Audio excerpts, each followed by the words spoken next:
I was standing there and I saw with two of the pump attendants outside. I just saw a guy just step down with a kerchief over his mouth and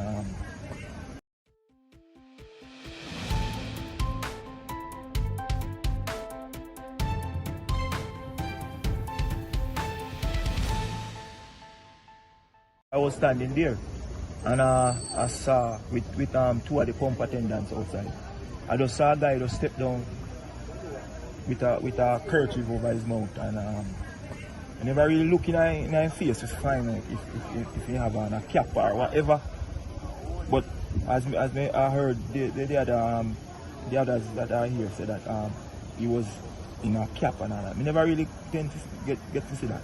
But when him come down, him pointing the gun on one of the girl and then he pointed at the other girl and pointed at me. And say, give me the money, and dig up the girl them. So I was standing there, so he come over there and said to me, say, give me the phone where you have any money. And I say, yeah man, you can have them man, you have them all. Give them. So them said to me, like one of them search the box when me have, but me sell the sign in and said. So I said, these things are, God is my keeper, me have the cover me Jesus, no weapon. And the guy who hold the gun now, it seems as if he start get booming now and me hear a little trembling in my voice and he walk and leave it. You know? And for that, me just want to give God thanks and praise because there's power in the name of Jesus too. Proceed inside, they go down to the door and go inside. But after that, never see what take place after that because I get to move away from the gas pump while I was standing here, you know, and a few seconds, I think minutes, because they move so fast. Me see a group of them are run out and I say, come, move it. Well, I never get to see a amount of them, but it seems there's about 4 or 5 that go inside. The others said that there was 5, it were 5, and the driver, and she stopped by and they run past the vehicle to her, and she didn't even realize. And me go to her and tell her, and she frightened, traumatized, man. Many of them were trembling and few of them crying and all of that. But up till now, I don't, you know, when the guy point the gun on me, I tell myself that this gun not go fire, you know, because I am a man who firmly believes in God, you know. And really and truly, I just want to thank God that it, you know, it could be worse, but it protects us, every one of us that are here. You know, it could be worse, you could hear that some life lost and all of that. So we have to just give God thanks and praise.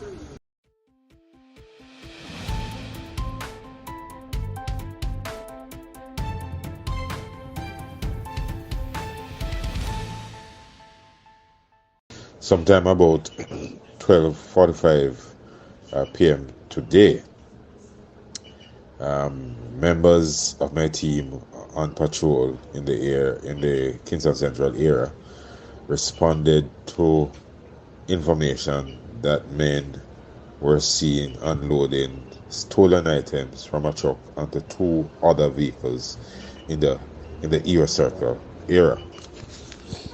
On arrival, 4 suspects were apprehended after a large quantity of paints were recovered from 3 vehicles, a truck, a Probox, and an IS minibus.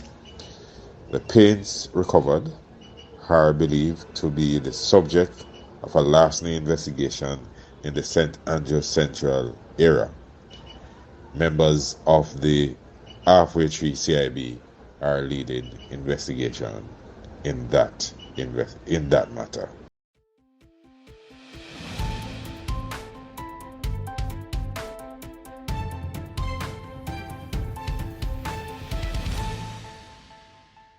Excellency, the Governor General, the Most Honorable Sir Patrick Allen, declared 2 states of public emergency.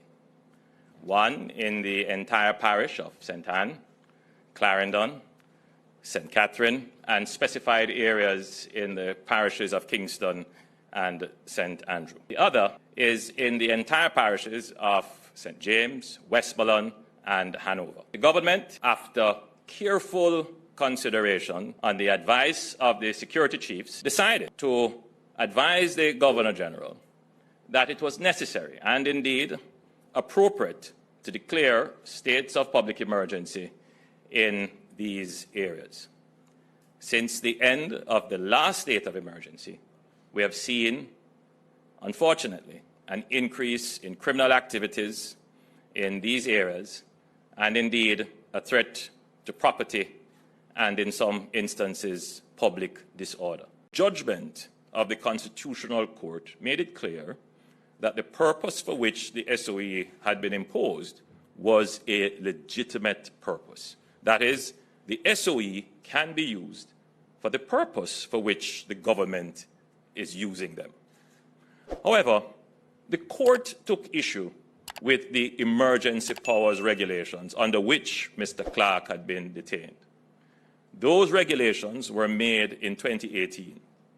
The emergency powers regulations that will be in effect for this new declaration of the SOEs are different from the regulations that the court took issue with.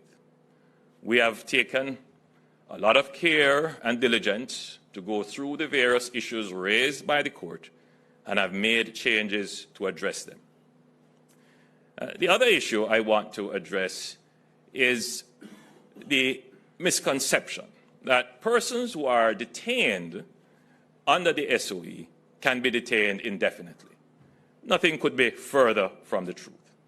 Under the emergency powers regulations now in place, the Emergency Powers Review Tribunal, chaired by members appointed by the Chief Justice of Jamaica from among persons qualified to be appointed as a judge of the Supreme Court, they must review the cases brought before them in order for any person to be detained for more than 7 days.